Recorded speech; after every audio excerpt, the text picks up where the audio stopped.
Good morning. I wasn't sure if I was in Texas or Kansas this morning.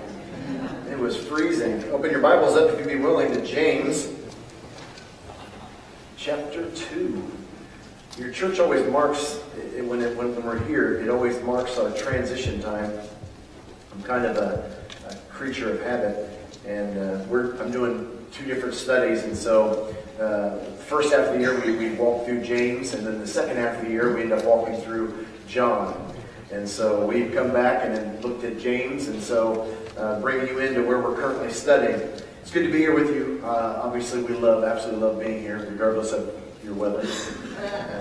But my wife and kids could not be here. Corinda, God is doing new things in our life together, but specifically in her life. And she's incredible. She just gets up every morning, puts on her cape, and just goes. She's quite incredible. And so she's ministering at the church at Crossdale Church in Lebanon, Tennessee, our Nazarene church there, and our school. She's ministering there, overseeing all the prayer ministry for global ministries and all the CSC in the school and the church and the overseas stuff. And she's still homeschooling our kids and teaching now 3 classes at our Cornerstone Christian Academy and the dojo and the weekend ministries. So she's like the Hulk, just better looking. So she's just absolutely incredible. So they're doing great, but she just could not get away, and she was grieved, to say the least, about not being able to be here. But so I'm supposed to pass that along to you. And so yes, I am here by myself. So I can actually kind of playing the bachelor role this week. And don't run away with that, but doing the bachelor role. I'm excited to share with you, though, where we're going to be at this week in the book of James. In fact, if you want to know in advance, we're going to be, except for one evening, which is going to be a teaching time, we're going to be in verses 21 through 26 of James chapter 2, which is concluding this section, which is just tremendous material. Just to give you a little bit of, kind of reacclimate you and maybe kind of just a little bit of review from where we were last year, although I assume, obviously, this weekend you've been going over all your notes where we were last year when we were here. But I want to give it to you again. James is writing the global church of his day. He was not a disciple, wasn't really, ironically enough, a follower of Jesus during his earthly ministry. He's kind of lumped in with the rest of Jesus' brothers, and James, of course, is the half-brother of Jesus. Okay, so Joseph and Mary had Jesus, and then they're rushed off to Egypt within a year or so, and then they come back with all these kids, and James was one of those. He's the biological offspring of Joseph and Mary, and so we're not really sure which birth order it was, but he's the half-brother of Jesus, grew up in the home of Jesus. During his earthly ministry, Jesus' family was not a big supporter of him. In fact, you see this in several places where it's almost alluded to, but in John chapter 7, it's just very pointed. Jesus gets in this confrontation with his brothers. And James is a part of that group. So he was not a big supporter of Jesus during his earthly ministry, but something happened to this guy after the death and resurrection of Jesus that just radically shapes his life. In fact, and I meant to look this up. I keep forgetting to look this up. I can't remember where it's at. I don't think it's in... Paul's the one who mentions it. And so it's in one of his epistles. But he refers to, that after Jesus' death, Jesus refers to, or Jesus visits several people. And this guy was one of those. And so God has a plan for his life and gets radically a hold of him after his death, after Jesus' death, probably after Pentecost. And James ends up rising to leadership within the early church. Now, during the timing of the writing of this letter, James is pastoring the church. He's head of the Jerusalem Council. He's a major leader. The 12 disciples have been thrust out into the world and into evangelism. And James is kind of the anchor to hold the church down. So during that time, James writes this letter. But he's not writing this letter to his church. He's writing this to the global church of his day. Which is obviously significant to have that kind of a voice. If you were to divide up his letter, the first part of his letter. There's only two parts to his letter. The first part, which is chapter 1, is where James lays out the message. If you want to know what it means to be a Christian, he just lays that out in chapter 1. And the message is not complicated. It's not rocket science. It has to do with us and God walking in an intimate, personal relationship together. What makes us a Christian is God comes down and dwells inside of my body. He lives with me. And so he details all that in the first chapter. When you get into chapters 2 through 5, he goes through and lists issues that are present in the early church, issues that he wants to deal with them. And all of them are symptoms of not walking in intimacy with the Father, not walking in intimacy with God. The first issue that he brings up is chapter 2, verses 1 down through verse 13. And we looked at some of this at some point here. I don't think we looked at much of it last year, but that's the first issue he brings up, which we've looked at in the past year. These first 13 verses deals with the issue of favoritism. And we're gonna be doing this week. Language changes meaning over time. Certainly over a couple thousand years of literary history. We were on our way up over Thanksgiving to see my family. So this was the end of November, and I was speaking at a church in my hometown, and so it kind of all worked together. And Corinne, they had the dojo off, and the school was off, and everything, so she was able to get away. So her and the kids came up, and CJ brought a friend with him.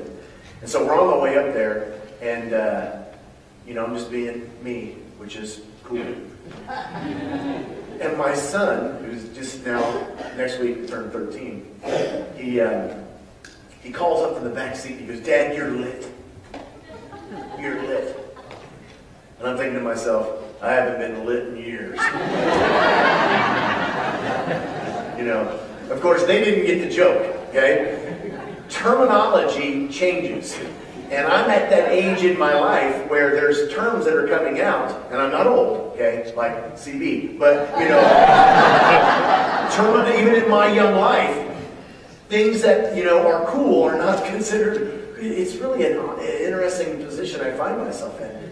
Language changes. So when you're looking at this term that James uses, and he gives a whole section to it, but he calls it favoritism, you can't associate their understanding of favoritism with our understanding of favoritism. It's not bad to have favorites. The idea of favoritism is, hear this, is a spiritual cancer. A spiritual cancer in the life of the body. The word favoritism is made up of two Greek words. And the reason we're going over this is what I'm discovering as we're going through this. He keeps referencing back to this. It's almost like this first main issue is kind of a foundation that just bleeds into every other issue you're going to have in the church.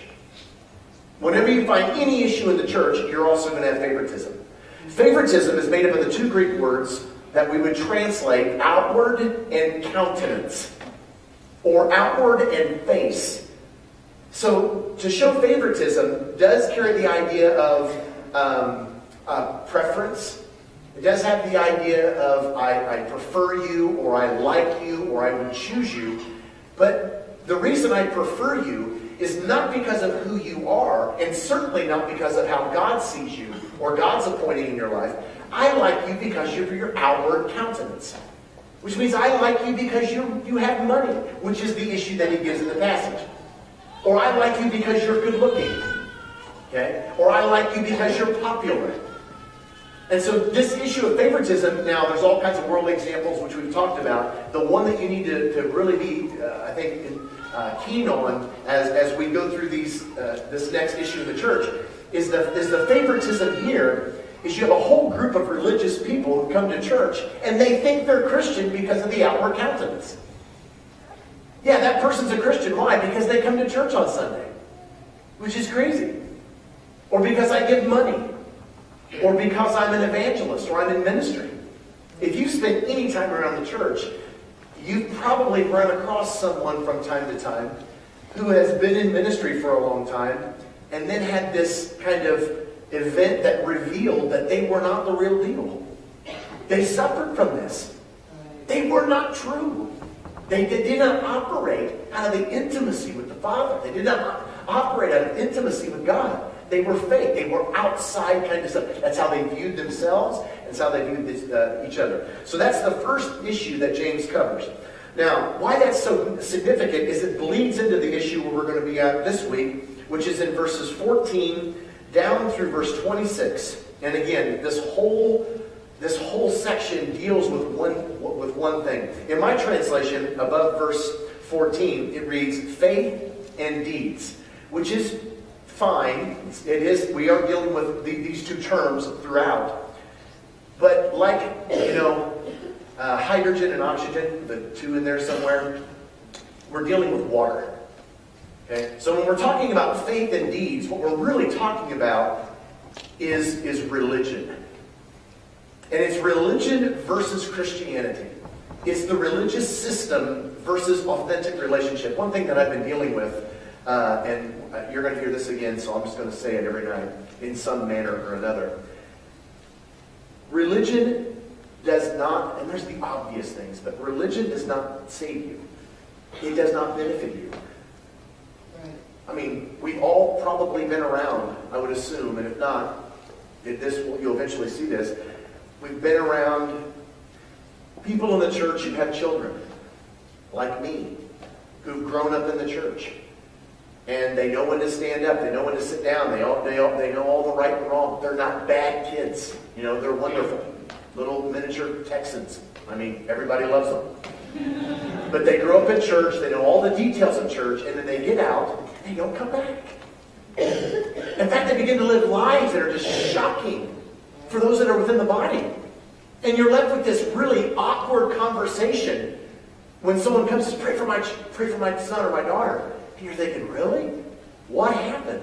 James is addressing this. You can go through the institution of church and not know the person. And that's always really awkward to talk about. Because I don't think we want to go there. Well, they're just Christian. They're just on worldly vacation. Are you serious? That's not how the New Testament talks about Christianity.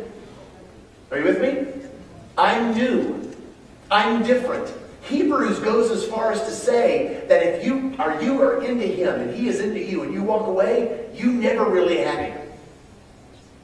Because it's not possible. What I'm consistently finding, and we're obviously recording here, right? You can't talk behind anybody's back at Fort Worth First Church. But I had this recent conversation, in fact last week, with a gentleman who won't be watching this. And he calls me off of a video thing we're doing online. And he was at camp a year and a half ago, summer camp. And God dealt with him. He was wrapped up in pornography. And his wife had caught him. And there was this embarrassment. And she just ran throughout the church. It was just a disaster in every possible way. And so he didn't really want to go back to church with everyone. It was this huge, big old deal. Well, he ends up coming this summer, the camp meeting where we're at, and God just deals with him, man. He's radically set free. He enters into counseling with his wife, and it's great. Well, he emails me this last week. In fact, it was Monday. And he's right back where he started from. And so I'm talking with him, and he calls me, and he's pouring his heart out, and he's nervous, he's scared, and all this stuff. And I totally get it. But as I begin to talk with him about how could you go from intimacy with Jesus back into that kind of lifestyle, it's interesting. All of his language with Christianity, hear me please, all of his language was contractual, not relational. He had a contractual view of Christianity. I believe in the promises of God. It wasn't like he didn't believe in Jesus. He absolutely believes in Jesus. And he comes to church, and God, you're awesome. Shells out some cash every Sunday, even extra for the alabaster. He believes, man. He hardcore believes. But then after the service is over on Sunday, he's like, hey, watch over me this week. Okay? Appreciate you. I'm going to honor you. And his whole life is about, I'm going to live to honor you, and I'm doing my best, and in every transaction I have, and you're going to be at the forefront of my thinking, and man, that's that form of Christianity, which, believe it or not, is not Christianity. Christianity is not a contract that I make and I honor you and I love you and I believe in you and there's promises that he's, obligated to fulfill. Christianity is relational, which means God comes down once you accept him and repent and makes his home within your body. And you have to get graphic with people. People always say, you're so graphic. I'm like, because you don't listen. Because we're such a metaphorical church. And by the way, this is all the issue they're dealing with. We're a metaphorical church. Jesus comes and makes his home in my heart. Yes, my grandma lives in my heart. No, she does not. No, she does not. No, she does not. Not like Jesus does. See, when Jesus moves into your body, how do you say this? He moves into your body. Physically moves into your body through the Holy Spirit. Paul goes as far as to say, this is not your own. I'm cohabitating. In talking with the church in his epistles about their sexual immorality, he says, do not unite Christ's body with a prostitute. What does he say? Listen, if you go sleep with a hooker, you're taking Jesus and uniting him with a prostitute. Your anatomy is not your own. Your eyesight is not your own. I told a kid this summer, this is legitimate.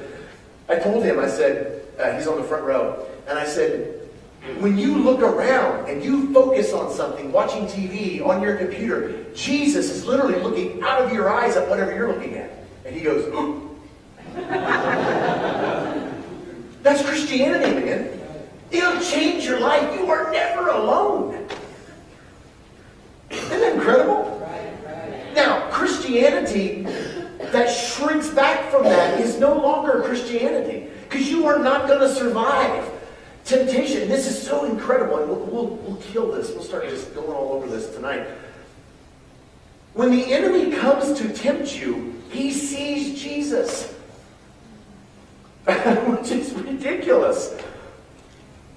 It's like he has to hide over here and go, Jeremiah, and then hide behind a tree. Because Jesus, I'm like sitting on the love seat with Jesus.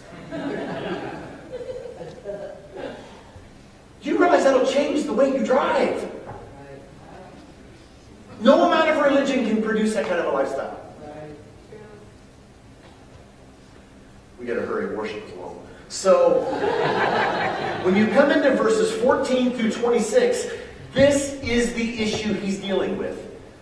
Christianity versus the religious belief system, doctrine of the world. You can have perfect doctrine and not have the person. Now he addresses, and I don't want to go through all this, there's probably too much of this in terms of review. But in verse 14, it's important to kind of start at the beginning. He raises this question, and it's so aggressive. I mean, it's so aggressive in their culture, not so much perhaps in certain circles in our culture. But he literally raises the question, what good is it if a man, it's a rhetorical question, which means you're not supposed to answer, you're supposed to be affirm. He's telling you the truth. What good is it if a man claims to have faith, but does not have deeds? And you hear that, well, at least he's going to church. That doesn't matter. In fact, I meet people from time to time, I wish you never went to church. It's like being a gun owner who your whole life builds bad habits. I'd rather you just never shot a gun and be trained up properly. Because you've got so much baggage in your life. Well, at least it's not like the baggage of the world. Yeah, it's worse. Because you've developed a dependency on the things instead of Jesus. It's similar to alcohol and drugs. The problem is, the alcohol and drugs is obvious. Yours is not. And so he says, what good is it if a person has all that doctrine stuff, but doesn't have him? The second statement in verse 14 is not a question, it's a statement. Such faith cannot save him. It does not produce Christianity. And then he gives an illustration of this, which we looked at last year. This is so good. In verse 15 and 16, verse 15, you got a guy in the church who's got a couple in the church who has both physical and spiritual issues. They're a wreck.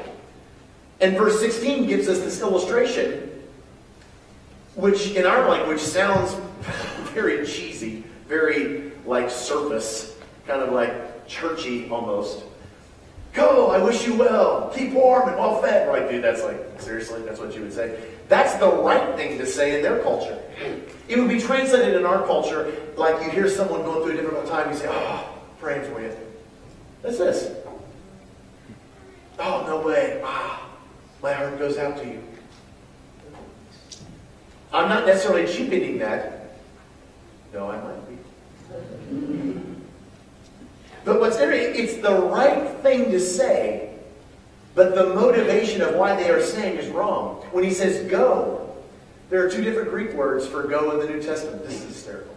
Two different Greek words for go in the New Testament. One word for go is the Matthew 28 go, which is the commissioning. It's the edification. It's the encouragement.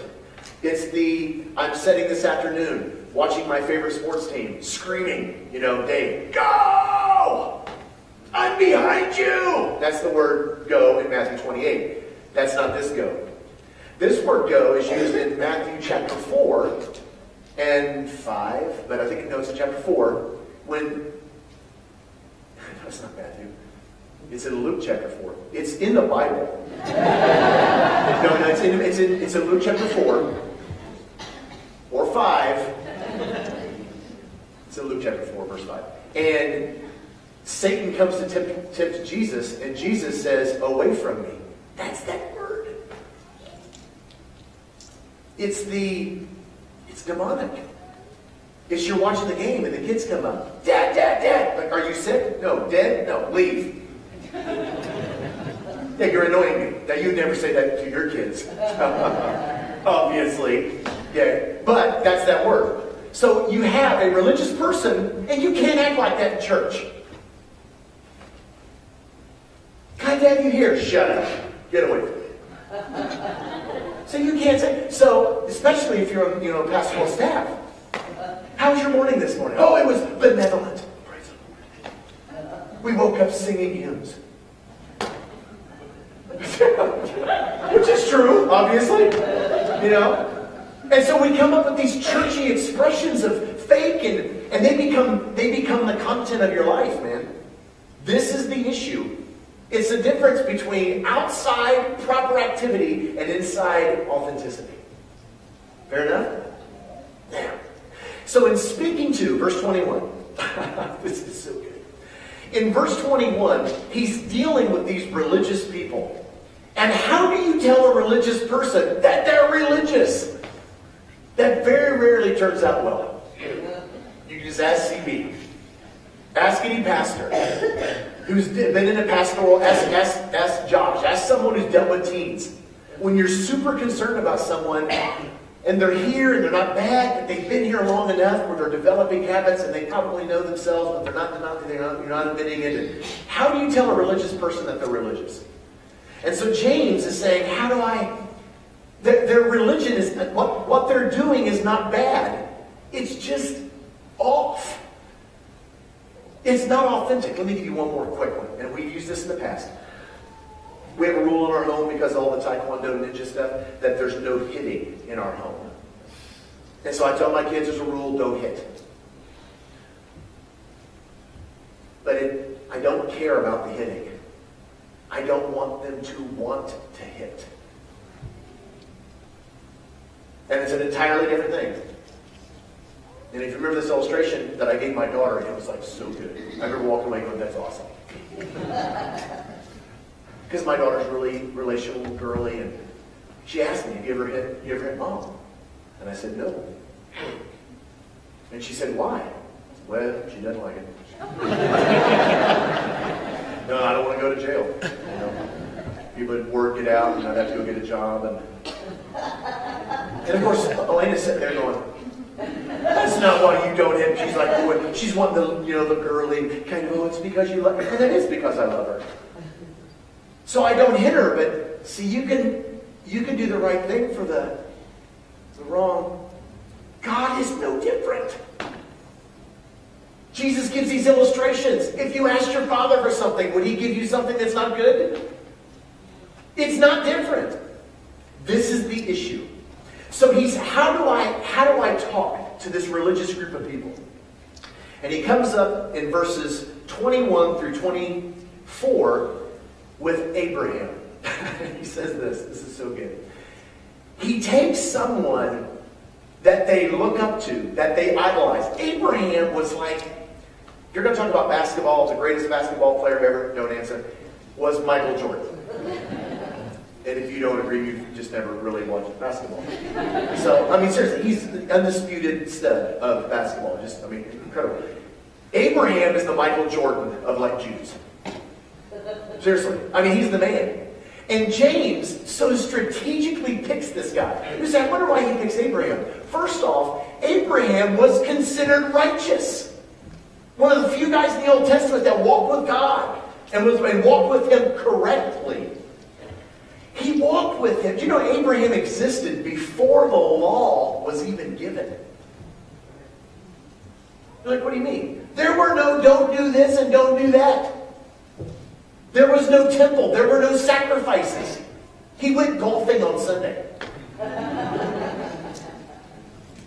Well, what made Abraham Abraham?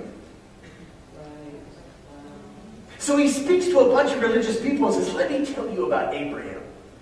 And out of all the illustrations of Abraham he could have picked, he picks this unique event in Abraham's life. And he says in verse 21, was not our ancestor Abraham considered righteous for what he did when he offered his son Isaac on the altar? Now, if you were to go back in the actual passage that, he's not quoting this, by the way. There's no quotations in our NIV. He's not quoting it. He's saying, because he's talking among friends. He says, you remember, and they know Abraham. In fact, I got interested in this some time ago. It's always fun when you're studying a passage to go back, because you hear about stuff in church. And of course, I'm not refuting that everything you hear in church is true, just like everything on the internet is true. But it's oftentimes helpful to go back and study yourself. So I went back and studied Abraham. Abraham was, I'm not exaggerating, he was a celebrity. He had fables about him. You know what a fable is? Go Google it later. He had fables about him. He had stories. There were traditions. There were folklore, folk legends about Abraham. One of the legends that is not biblical and probably not true, but I'll tell it to you anyway, because it establishes the popular base of Abraham among his people, is the story of how Abraham first received God and how God contacted him. You don't know if you know this story or not. Some of it's kind of somewhat true. Abraham, when he was called by God to leave his family and follow him, Abraham was on trial for his life. And most studies tell us that that was true. Historical studies tell us that was true.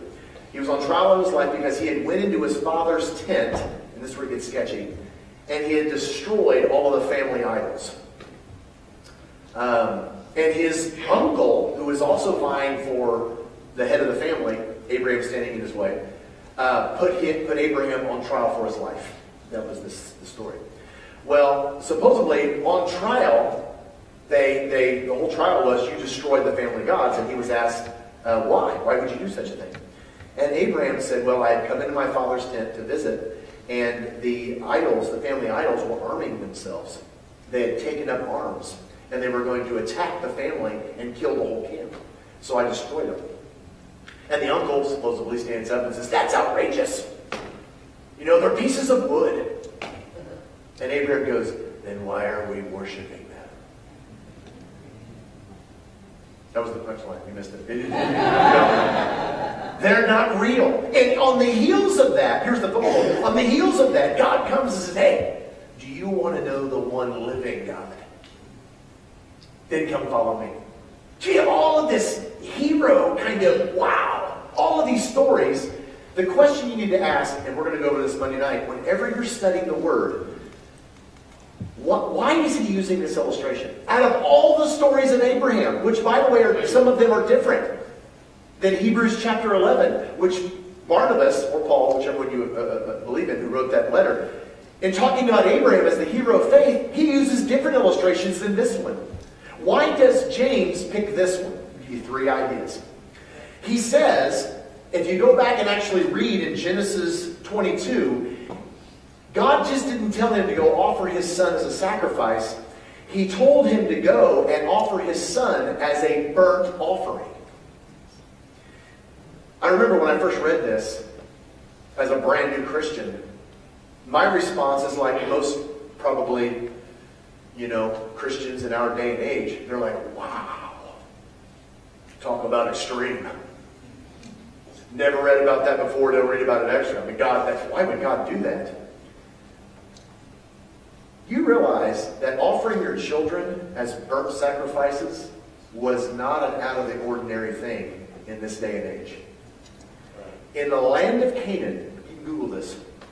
In the land of Canaan, Molech, Baal, there were a few different religions, not from his father in the land of Ur. His father worshipped the moon god.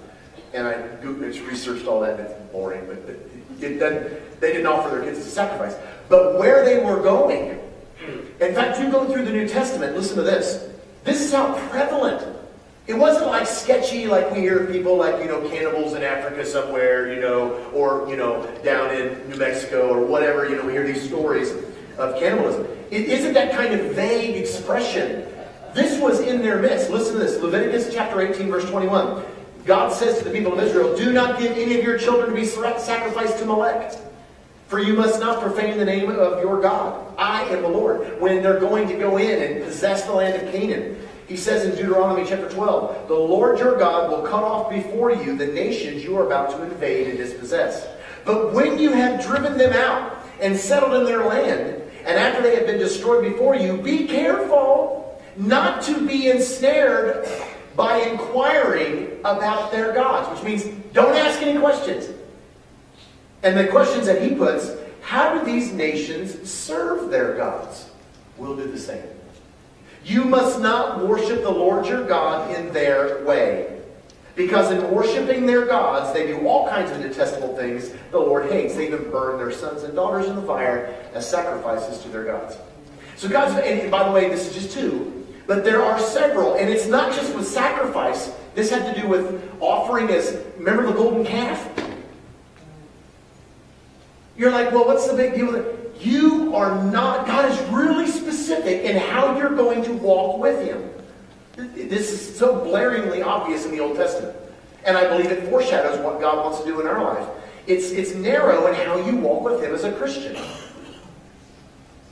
Well, I believe in Jesus. What does that mean? What does that mean to you? That you believe he exists? So what? James chapter 2, verse 17 in our passage. You believe there's one God. Good. Even the demons believe that. Intellectual belief that he's true does not save you. God is very specific in how you and I are going to walk with him. So he takes this guy Abraham and shows in this illustration how he's going to reshape Abraham's faith. One of the things I thought was so interesting is when he calls Abraham to go sacrifice his son as a burnt offering, Abraham didn't complain. And by the way, you say, well, of course he didn't complain. No, Abraham complains.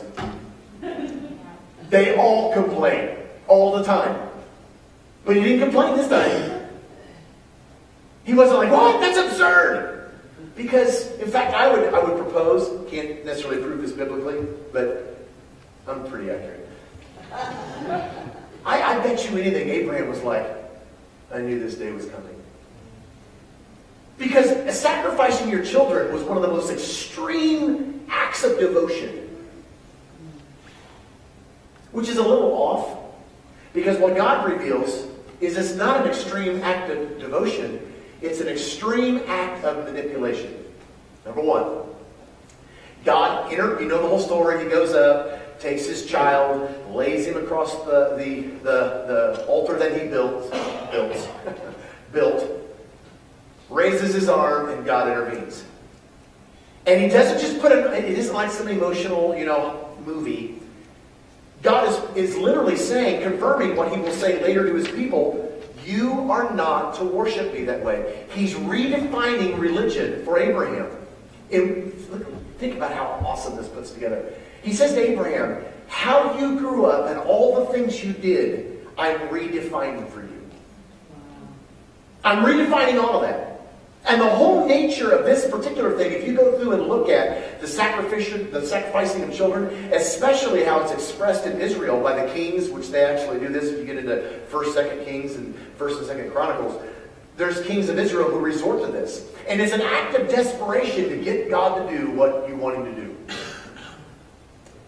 It's a bit ironic that you just finished a whole season of fasting. I've oftentimes frowned on fasting. People say, what's wrong with fasting? Nothing. Well, if nothing's wrong with fasting, then why do you frown on it? I should be more specific. I frown on people who fast. Well, you say that you shouldn't fast. That's not what I'm saying either. I can't communicate.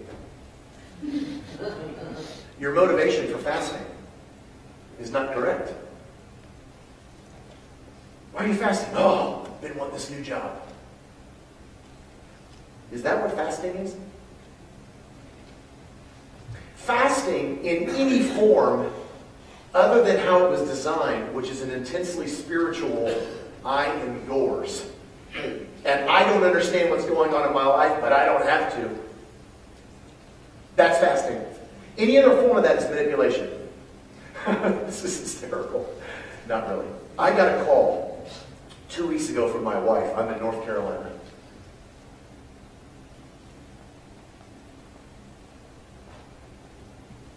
Krista says, I'm pregnant. True story. And it wasn't that, hey, guess what? I'm pregnant. That wasn't the call. I'm approaching 45. I'm not allowed to tell her age. We don't want children. In fact, there are levels of nightmares that you have at night, you know. I'm beyond monsters under the bed.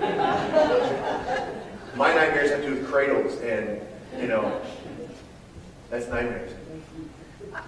She said, I'm pregnant. Dude, I became a monk overnight. I mean, I became ultra super spiritual man. I was like, dude, hey, I'm talking about, I'm not just going to fast I won't eat for a year. And I'm going to pray all the time. And you're the man. In fact, I'm changing my kids' names. I'm going to devote myself. I'm going to go on the mission field. I'm going to... And it's so ironic that the guy who gets to share what God's revealing in his life over the last several months didn't dawn on me. And that there was a manipulative kind of edge. See, this whole thing of, I'm going to be totally, it was not motivated out of intimacy. It was motivated that I really want you to do something. That's manipulation. That I've got a dream, that I have a plan, that I have an understanding, that there's uncomfortableness. And what can I get you to do? How can I? And that becomes the motivation for the level of our intimacy. Man, how sad that is. And I can give you illustrations in a marriage. What if I acted in a relationship with my wife off of integrity with Jesus Christ instead of how my wife would respond? You know, there's hundreds of these. So it's an intensely... See, God says, do not manipulate me. And we don't have time to go through all of this, but if you go back to John chapter 6, that's the major criticism we're looking at this weekend with the teens. And starting, actually, I think in one of the chapel days. But the problem that Jesus has with the feeding of the 5,000 crowd is they were manipulating him. They didn't want him. They wanted what he could do for them. People get really spiritual and start showing up to church when tragedies happens in their life. That's when they become devoted. That's when they start giving and tithing. It's a manipulation thing. So God says to Abraham, listen, no manipulating. The second thing that we learn, which is the whole reasoning behind this deal, is I've got a plan. And you'd say, you know, what's the plan? Go sacrifice your son. What's the plan in that? And I don't know how I missed this all these years. The place, which is, by the way, documented in 2 places in 1 Chronicles. This is the place where Abraham, which was way before David, obviously, the place where Abraham took to sacrifice his son, was the place where David went up to pray when he took the census that the Lord didn't want him to take. Maybe you go back and read about all that. He took the census of counting the people and measuring their armies and all this stuff, and God didn't want him to do that. And scholars tell us, when you read study all that, that it wasn't by accident. He knew this place. This became, after this event, this monumental kind of meeting place with God. It was in the mountains in the region of Moriah. Today, doesn't mean anything to Islam, but today, Jews argue and fight over this spot because this was the place where, in Moriah, where the Temple Mount was placed. And I kid you not, you can Google this. The highest place on this Temple Mount, where they built Jerusalem on the big hill, it's easy to defend, on the highest place of that area was a place called Golgotha. It's almost astonishing that God takes Abraham to the place where he's going to sacrifice his son and says, sacrifice your own son. And then interrupts Abraham and says, no, I'll provide the sacrifice. Which was not the ram. It was. So you have this whole idea that, listen, this is so uncomfortable. What if God allows things in your life that you don't want and it's a part of His plan? And again, I'm just as guilty as you are. Because that didn't go, I did. I looked at my wife and I was like, hey, this could be God's plan. Honey? Honey? Hello? So it's not, what if our first response was, I don't know why you have me here. If it's by chance or, hey, I'm open to be moved. But if you have me here for your choice and your reason and your plan, right. It's not about what I want. That's right. And so God had an unfolding plan for Abraham. Now what's awesome, and this is the third thing, because I want to spend a little bit more time on this, is the plan that God had, and this is so remarkable, and this unfolds throughout the whole life of Abraham. I'm going to make your descendants like the stars of the sky. Abraham did not see any of the promises that God made to him. Personally. He had like one kid. At the end of his days. There was no land. There was no, ruling earthly kingdom. I wonder what would happen in your church if you begin to realize that this building and this ministry is not for your betterment, but for the betterment of your community. Wouldn't that be neat? That worship is not about what I like. It's about what the next generation will like. Your job as leaders and elders, and I can prove this to you biblically, so I'll be coming to your next board meeting. But I can prove to you biblically that the leaders and elders in a body of believers are to guide and protect the message, not dictate the culture in which that message is produced. You don't find that in the New Testament. There's no argument over that. The argument is the message. The argument is discipleship. It's mentoring. It's pushing the person. Well, what if they don't dress like I want? I had a guy at a church several weeks ago came up to me, and he said, Jeremiah, I like how you look. You're cool. I said, you speak the truth, brother. He said, but what if you cause a young believer to stumble? I'm like, they all dress like me. What do you mean cause them to stumble? They look like me. I go, what you're really saying is, what if I cause an old, crotchety, legalistic, stuffy, overdressed person in the church to stumble? It was a great conversation. He received it completely. It reveals their spiritual maturity. Because they're the young person that stumbles and never grew up. James is addressing. This guy's a handful. And I'm so passive, it's hard to share it, but this guy's a handful. He's talking to the religious group of people in his church and says, listen, Dad, come on, stop manipulating God. Trust him. He's got a plan. He's leading and he's guiding, and you're going to be okay. Yeah, because God's going to take care of me. I didn't say that. You mean God could be moving and working on through my life, not for my behalf? Yes. But for the betterment of everybody around you. That's the message. Church is never an institution that's put together so we can hide out and hang out and be friends until Jesus comes back. I have no idea where we came up with that. We are the group of people that are on the front lines of winning this community. I had a pastor tell me recently, and he's arguing and telling me about it, and I buy into his argument, but his argument was, he's highly intelligent, that he believes the non-for-profit statuses for denominations will eventually go away. And I'm thinking, what do you mean? Are you talking about the political stuff? And he says, no, because the church is no longer a relevant voice in the community. I'm like, what do you mean? He goes, you understand that the church was the hospital. It was the Red Cross. It was the disaster relief. The church was the avenue of God's interacting in compassion to a lost world. That's all government run and government funded now. He says, what does the church do? Well, it's a place where we can come and, tax shelter money.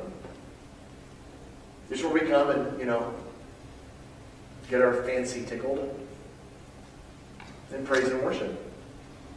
He's saying we don't have a purpose. Wouldn't it be wonderful if we became the face of God interacting in our community? Compassion for compassion's sake. And there are no angles to that. I don't want anything from you. How can I help you? An organization cannot accomplish that. A body of believers can. This is what he's talking about. Jesus, we love you this morning. Lord, we're going to have I'm under the impression we're going to get carried away this week. And we're going to have opportunities to respond. That's typical, Lord, on a Sunday morning where we come and whether we're reacclimated to each other, there's always some who've never been subjected to me in our studies. Sunday morning tends to be a time where we just marinate, and it's the initial shock of jumping in an ice cold pool. I pray that you would wake us up, Lord. We tend to garner our life with Christianity. We seem to have a central focus and aim of retirement and family and all these kinds of things in the daily. And then Christianity is the bracketed around retirement plan where when I die, I go to heaven. I'm willing for you to break me out of that mold, Lord. I want to give up all retirement plan. And I want to live in the moment. I want to be a radical disciple. An event where my world hears you and sees you. We give you permission this morning to interrupt our schedules this week. Tomorrow morning, this afternoon. Our life is yours to spend however you choose. And Lord, I'm not inviting trouble or pain in my life. Come on.